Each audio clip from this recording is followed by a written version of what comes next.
c'est Antoine et Tiffany. Nous sommes les Green Pilgrims et nous adorons voyager. En 2023, nous avons décidé de changer notre mode de voyage. Nous avons acheté un Land Rover Defender de 98. Nous l'avons appelée Marguerite. Nous avons passé plusieurs mois à la bricoler pour qu'elle devienne notre maison sur roue. C'est à son bord que nous allons explorer l'Amérique du Sud. Abonne-toi pour suivre nos aventures.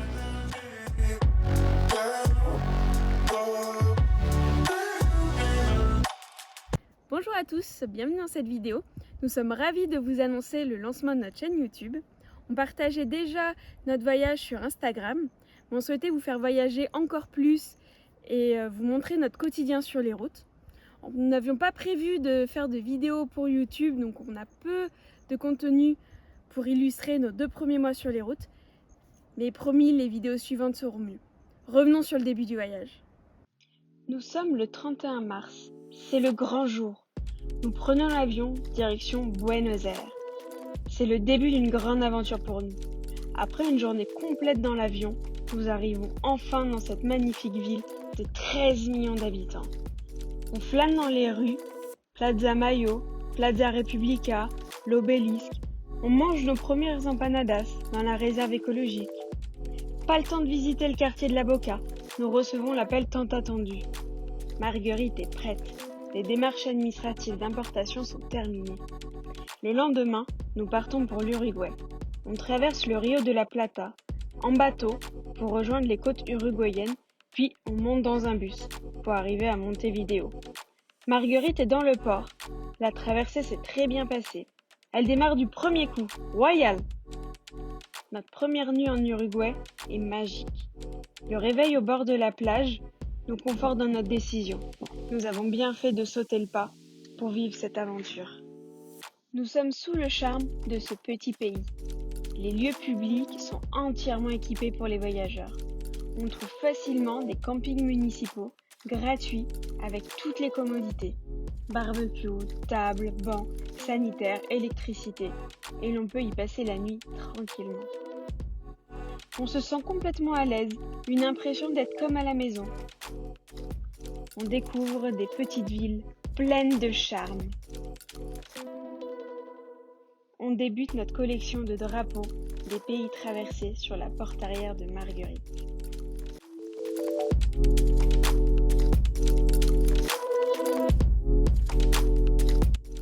Nous reprenons les routes vallonnées d'Uruguay pour rejoindre l'Argentine. Notre antenne Starlink doit arriver prochainement à Tigre, près de Buenos Aires. On traverse doucement cette région de l'Argentine où il n'y a pas grand-chose à faire. On prend le temps, on se pose.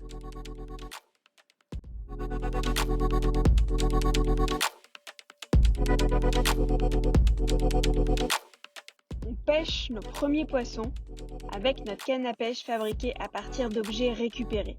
Ça fait bien rire les pêcheurs qui sont épatés de nos prises.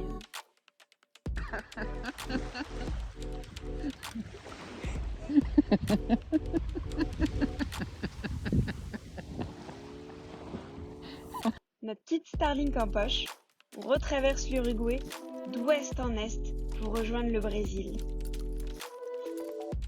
En chemin, on s'arrête à Punta Baleina. Le lieu est magnifique. Il est réputé pour y voir passer les baleines. Malheureusement, ce n'est pas la bonne saison. On sort notre canne à pêche. Aucun poisson ne mordra cette fois-ci. Les lions de mer présents sont bien meilleurs que nous au jeu de chasser son repas. Bilan de ce premier mois sur les routes en Uruguay.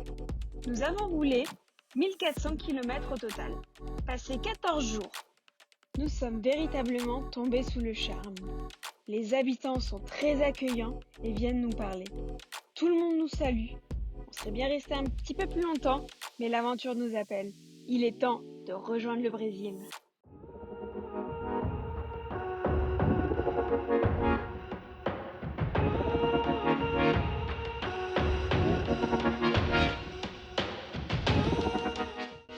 On se retrouve au sud du Brésil, dans la région de Rio Grande, pendant les inondations. La région est complètement sous l'eau. La ville de Porto Alegre a vu son fleuve monter de 5 mètres durant la nuit. Nous pourrions longer la côte océanique et profiter des magnifiques plages brésiliennes.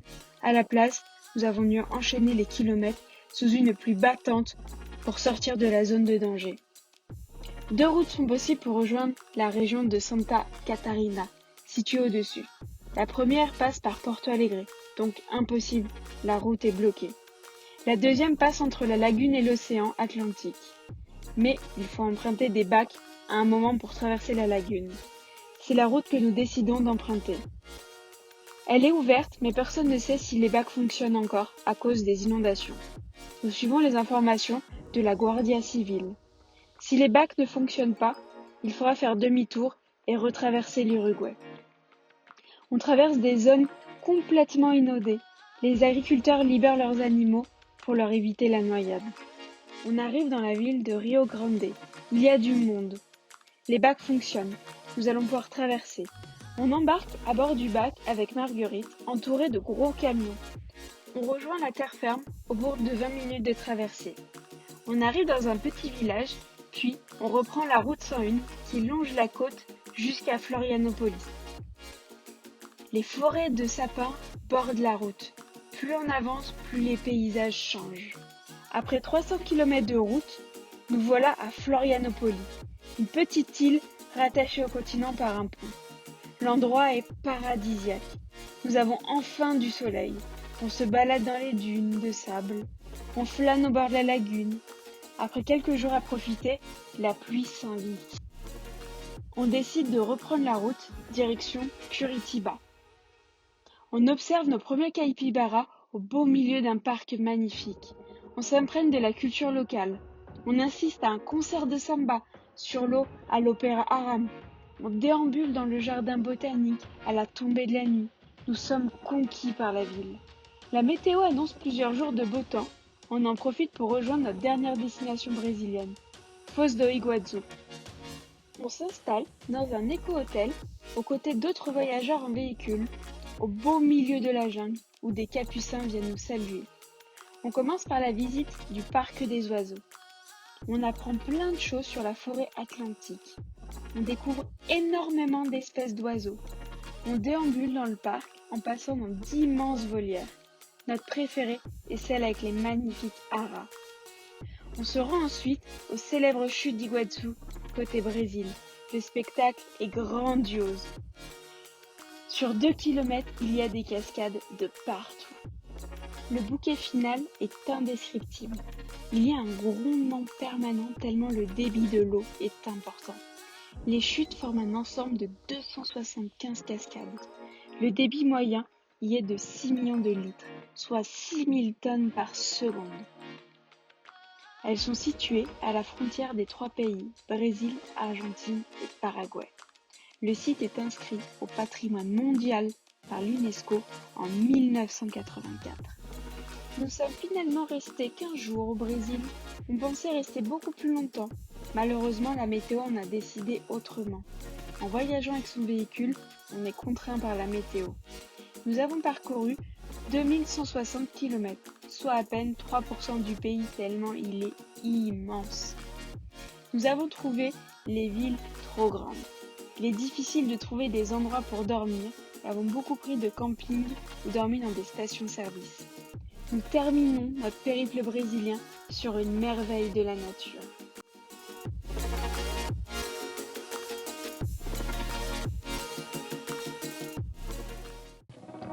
Nous passons la frontière pour découvrir le Paraguay, ce petit pays peu connu. Notre premier spot, une réserve écologique nommée Tatiyupi. Elle abrite une faune et une flore importantes. Pour y accéder, on suit une piste orange sur une dizaine de kilomètres. On découvre plein d'oiseaux qui s'envolent à notre arrivée. On voit également un petit félin au bord du chemin. Au réveil, le spectacle est immense. Le parc est rempli d'animaux. Des coatis passent nous voir, puis des capucins, toutes sortes d'oiseaux. Nous sommes sous le charme. On est seuls. Nous avons le parc juste pour nous.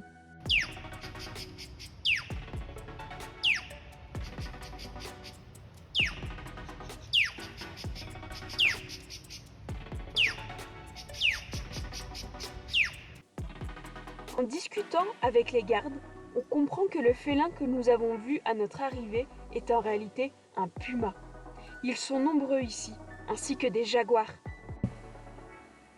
Après plusieurs jours dans le parc, on décide de reprendre la route, direction un autre parc national. Il y en a énormément au Paraguay. Celui-ci s'appelle Nakunde. Il est connu pour sa magnifique cascade. Elle découle du Rio Paraná, tout comme les célèbres chutes d'Iguaçu. Nous sommes seuls au monde face à ce spectacle sublime. Difficile de rejoindre la route principale. Nous nous perdons dans ce labyrinthe de pistes rouges. Après plus d'1 heure à tourner en rond, il n'est plus possible d'atteindre notre destination. Nous faisons donc halte à Bella Vista. C'est la capitale du maté. Ici, le maté est presque une religion. Tout le monde en consomme tout le temps et de partout. C'est une institution. Nous avons donc posé Marguerite dans une entreprise de maté pour découvrir le procédé de fabrication et enfin goûter cette fameuse boisson tant appréciée ici. Verdict, ce n'est pas pour nous, le goût est assez fort et âpre. On arrive à la tombée de la nuit sur les ruines des missions jésuites. Le réveil sur le site est magnifique. Le contraste entre le ciel bleu, les ruines couleur rouge-orangé et l'herbe bien verte est magnifique. Les missions jésuites sont visibles dans plusieurs pays, au Brésil, en Argentine, en Bolivie et au Paraguay. Nous avons visité celle de Trinidad et de Jésus. Les sites sont malheureusement bien endommagés, mais il y a des travaux de protection et de restauration. En se renseignant sur l'origine de ces missions et leur rôle, nous apprenons beaucoup sur le peuple Guarani. Ces communautés étaient organisées autour d'une grande place centrale.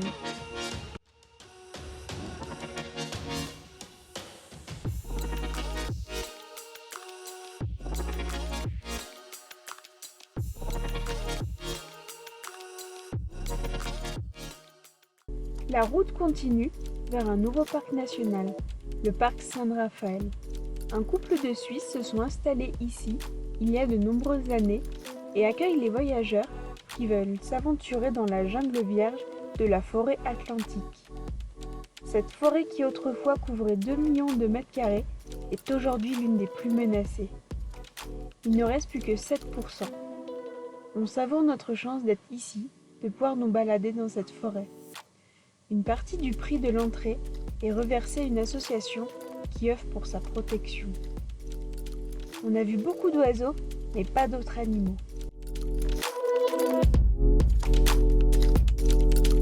On poursuit notre découverte du pays avec le parc Cazapa. Celui-ci est difficile d'accès. La première piste nous mène à un mur de roche. La deuxième, il faut traverser un pont bien abîmé, mais Marguerite passe vraiment partout. Le ranger qui habite dans le parc nous accueille chaleureusement. Il nous fait découvrir la forêt, nous présente les différents arbres, dont le samhuhu en guarani, qui est plutôt imposant et rigolo par sa forme atypique. On se dirige vers le nord du pays. On fait étape dans la ville de San Bernardino, au bord du lac Ipacaraí. Le temps est magnifique. Nous sortons enfin notre canne à pêche, récemment achetée. Nous prenons le temps de visiter cette jolie ville. Nous déambulons dans les allées de son marché, puis nous gravissons les 100 marches menant à une imposante statue de la Vierge. Elle surplombe le lac. On continue notre montée dans le nord, dans la région du Chaco. Les pistes sont très abîmées. On slalome pour éviter au maximum les trous.